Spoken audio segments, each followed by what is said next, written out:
Hello everyone, welcome to another Rick's Picks. Today I'm going to be doing my review of the DC figure Azrael from McFarland Toys. So what I'm going to do is I'm going to take a look at him in packaging. Then I'm going to take a look at the figure and his accessories. And then I'm going to give you my thoughts on him. And just remember, if you do like this video, go ahead and check out my Batman and DC figures playlist.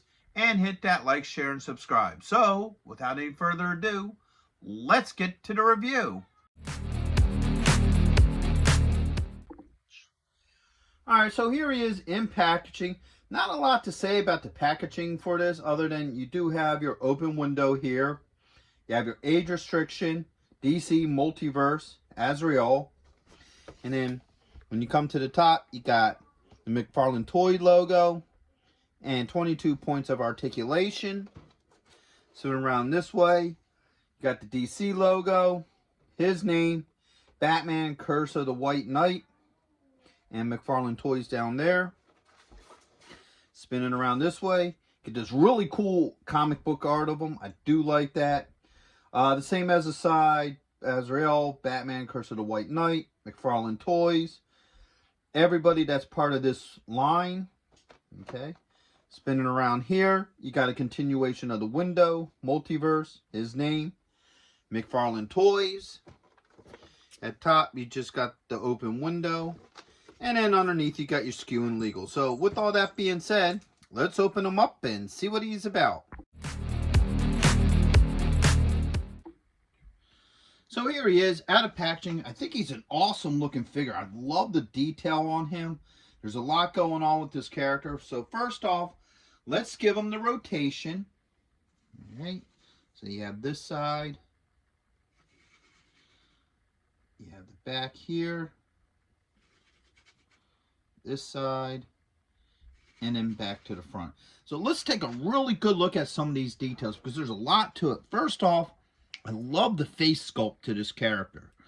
I love, and I don't know if you can see it very well, the lines and everything that they put in there.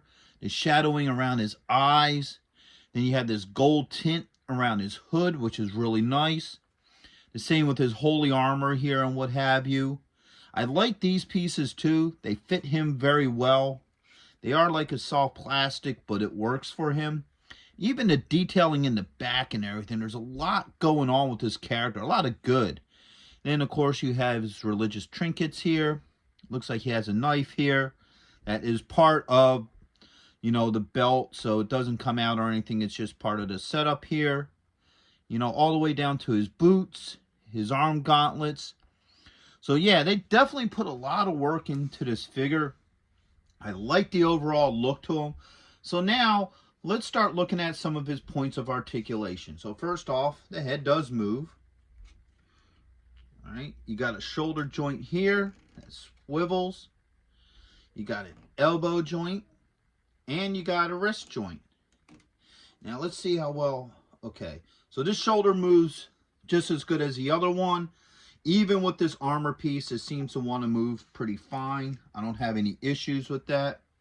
So he has a joint up in here. So you get some swivel motion up top. And a joint here at the belt line. Okay. Spin him around this way. He has a thigh joint. A knee joint. He has a swivel at the top of the boot. Alright, I think there's actually an ankle joint in there. Yeah, there is an ankle joint at this swivel.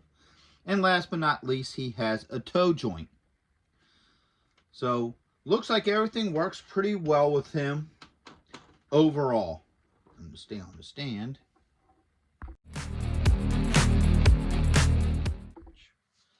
Alright, so now let's start looking at the accessories that he comes with. So first off, he comes with the flaming sword. Alright, here it is. Now, as far as I know, that's the only name this sword goes by. I know I saw something where he had like the sword of salvation and the sword of sin. I don't think this is the same sword, but everything I looked at, it said it's just called the flaming sword. And it also comes with the flame effect. Okay. He does come with a stand, just like most of your McFarland figures do. And he also comes with a card And nice thing on the back is on the back of the card you get a little bit of information about the character. So I like when they do little trinkets like that. I think that's really cool. So first off, let's start looking how this sword works. Alright, so the flame effect just slides right on. I have no issues with that. Let's get his hand here. Alright, let's put his sword in here. Now, he has really stiff fingers, so they don't move very much. So you're probably going to have to work this pommel into his hand. There it goes.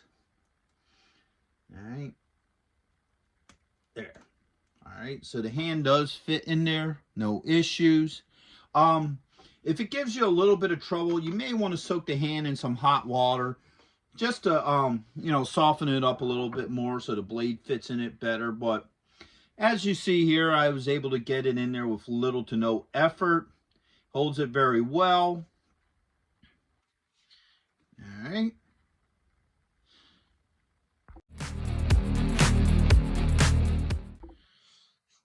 So my final thoughts on this figure is I think he's a really good figure. I think he looks really nice. I like a lot of the detail to him.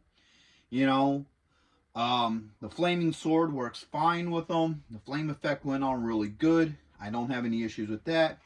The sword went into his hand pretty easily. Didn't have any issues there. And all his joints seem to work and move pretty good. The only thing, and this is a minor issue, is it's hard to get him on the stand a little bit. You might have to lean him forward a little bit because he is a little back heavy. But once you get him on there, he seems to stand on it pretty well. So I would definitely recommend this figure to go with the rest of your DC collectibles. So with that being said, I hope you all did like this video. If you did, go ahead and check out my Batman and DC playlist and hit that like, share, and subscribe. They're all small clicks for you, but it really helps this channel grow. So until the next one, late.